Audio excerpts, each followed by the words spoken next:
She said, your life will never be the same from this day forward. And I was like, okay. So this was back in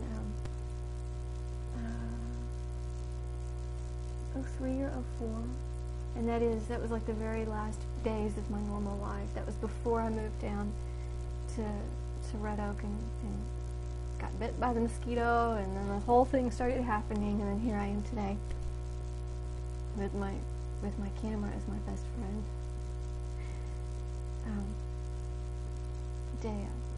Dale's the one who invited me to that party. Okay, so, and then this is an email I sent to her telling about this dream. Are you following me? Does this make any sense? Does it have to make sense?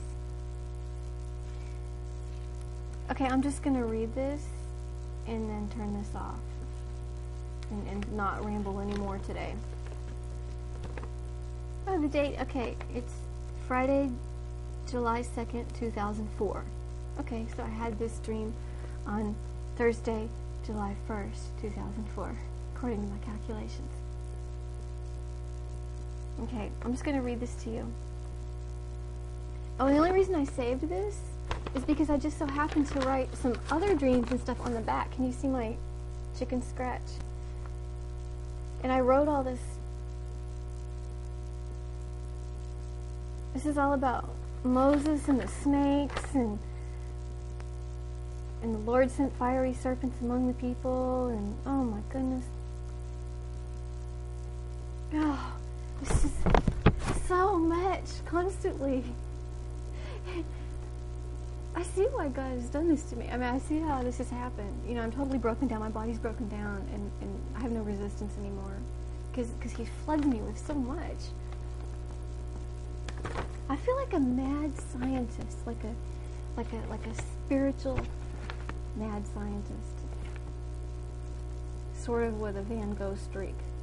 So I felt before that it's only a matter of time before I do something drastic. I won't cut off my ear, but my whole life is drastic. I'm going to get to the point. In fact, believe it or not, this is the whole point. It's this dream that I wanted to read today.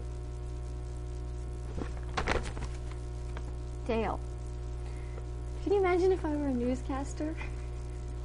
I should be.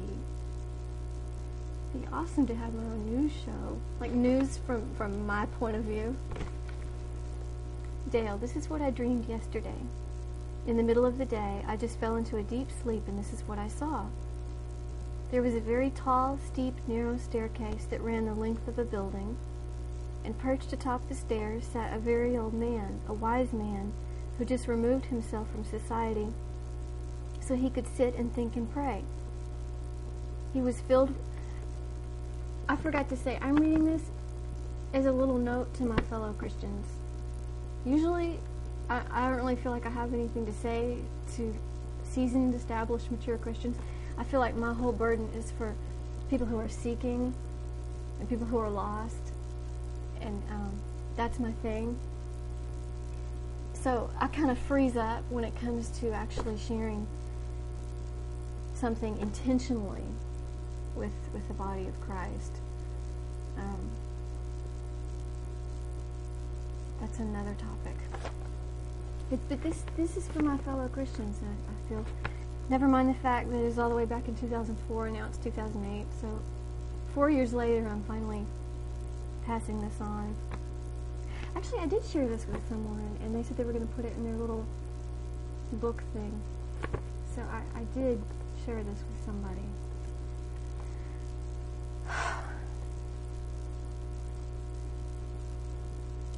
There was a very tall, steep, narrow staircase that ran the length of a building, and perched atop the stairs sat a very old man, a wise man, who just removed himself from society so he could sit and think and pray. He was filled with wisdom and understanding, yet he kept it to himself. Then I was the man, I became the man, and as I looked down at the ground below, a little child appeared and called up to the man and said, I have prayed, but my prayer hasn't been answered yet. You're old and wise, but I'm just a child.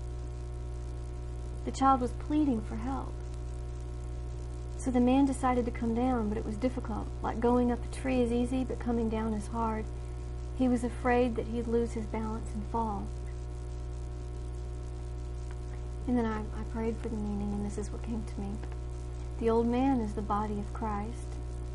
The seasoned members, those of us who dwell in his care and have found our peace in him, have become wise through our trials. We know and understand truths and have found our positions in his kingdom. Yet some of us, myself included, sit and relish this treasure and don't share it enough. We selfishly keep it to ourselves, yet we are now being called to reach out and minister to others, especially the new members of his church. We need to come down and walk beside those who are hungry for God. Of course, the child was the new Christians. They need us. We can't assume that God will bring them to the same place we are. Given the current state of the world, there is too much opposition for them, more than what we endured when we found him. Times have changed. The man feared, quote, losing his balance. Some of us have removed ourselves so far from the world that we fear falling if we should involve ourselves with worldly people, places, and things. But I feel that God is saying to us, we are now established. It is safe to come down and involve ourselves. We're called to minister in ungodly areas. We will not lose our balance if we keep our eyes on him. The time has come.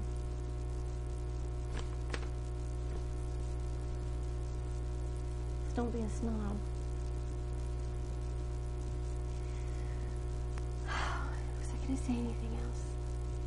I have so much to say. I am in a talky mode, but I'm going to force myself to stop here. I hope you have a good day.